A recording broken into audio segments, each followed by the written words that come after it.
Welcome back to the Crochet Creatives with my friends at yarnspirations.com. I'm your host Mikey. Today we're going to do the waffle stitch. The waffle stitch is in multiples of 4, and then you add 1 at the end of the chain if you'd like to change the size. So this is a really neat idea. It's a 2-row repeat in order to do it. The other side has no waffle. It is completely almost flat, and this side here is where everything is, all the fun begins. So we're going to start, and we're going to do our multiples of 4, 4, 4, then add 1 at the end of the chain, and then we're good to go for the balance. We're going to notice on here when you have an edge, the edge pieces on both sides are kind of standing alone from each other, and everything else is staying within sequence across. Let's begin the waffle stitch, and it's multiples of 4 plus 1. So you're just going to chain in multiples of 4. So 1, 2, 3, 4. Big enough, yes or no? If it's not, keep on going. So we have 1, 2, 3, 4. And 1, 2, 3, 4, 1, 2, 3, 4. When you're happy with the width of it, you could lay it down on something to make sure you can check the size. You could do a full-size blanket with this pattern. It actually will go pretty quick. Make sure then you add 1 extra chain for the balance. And now we're going to begin row number 1. Let's begin row number 1 by going to the 4th chain from the hook. So you have 1, 2, 3, 4. I always turn it and get the back hump of the chain. If you don't want to, then don't. And then you're just going to double crochet in the 4th chain from the hook. So this skipping of the chain that you just did counts as 1 double crochet. This is number 2. You're just going to move along your chain and apply 1 double crochet in every chain across. And I'll see at the end of the chain, this is row number 1. Once you get all the way to the end, you're just going to turn your work, and we're going to begin row number 2 and 3, which will be the repeat for this pattern.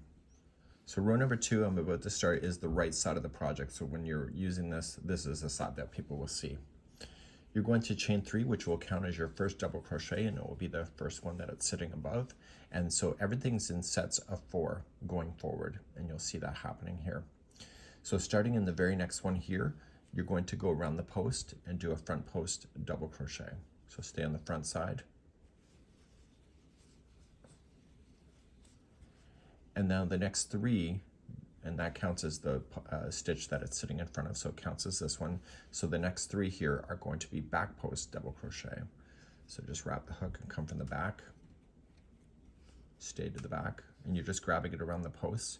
Here in the channel we have descriptions for back posts and front posts if you need specific videos for that. So you're just going to stay on the back post for 3 stitches all together.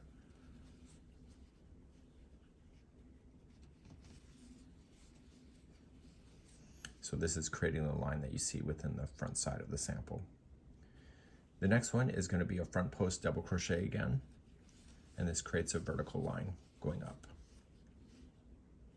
So the next 3 are back post double crochet. So we have 1, 2, and 3. And so after the 3, you've got to do a front post double crochet. So you're going to continue to do this all the way across. I'm coming to the end here, so if you want to put me on pause, and if you just want to keep on going, let's go. And you're just going to do the next 3 as a back post double crochet. And by the time you get to the other side, which I'm about to do, after you put these 3 in, there should be always 2 stitches left, which is right here. So the next one has to be a front post double crochet, and then the one is an edge piece. Don't go into a space, go right into the chain and just double crochet. So the edging is kind of standing alone from this pattern, so that everything is just floating in between, if you see it from this perspective. Let's turn our work and do row number 3. So number 3, we have to keep those vertical lines going, but the horizontal line that we created, we're not going to create when we're on this back side here. So we're going to begin by chaining 3. That's your first double crochet. And the next one here, you can feel it on the back side, but you want to keep that as a back post double crochet. And this keeps the vertical line going up. Now the next 3 are just going to be a double crochet into the regular stitch work. So we have 1, 2, and 3. And now the next one here, you can feel it behind, it's a back post double crochet. Okay, the next next 3 are just regular double crochet. So when you're looking at the back of the project, you're not having to worry about the 3 stitches that are in the middle. You just make those as a double crochet as I'm showing you. So the next one is a back post double crochet.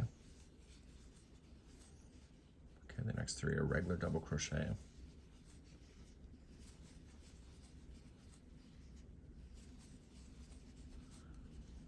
And then you got 2 stitches left. The next one is a back post double crochet.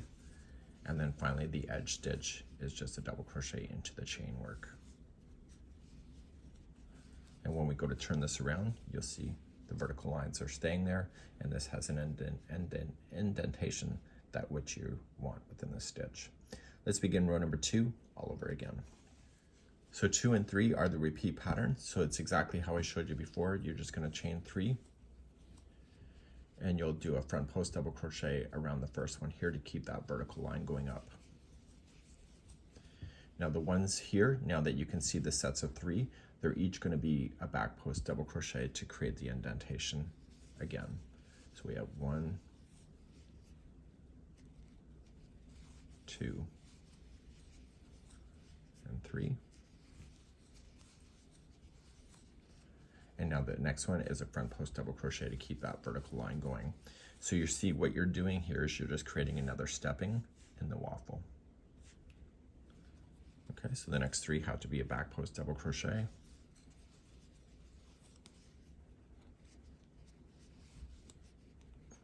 So if you understand it, the front side that you're looking at right now is whenever you're playing with the posts for everything. So you're either on the front or the back.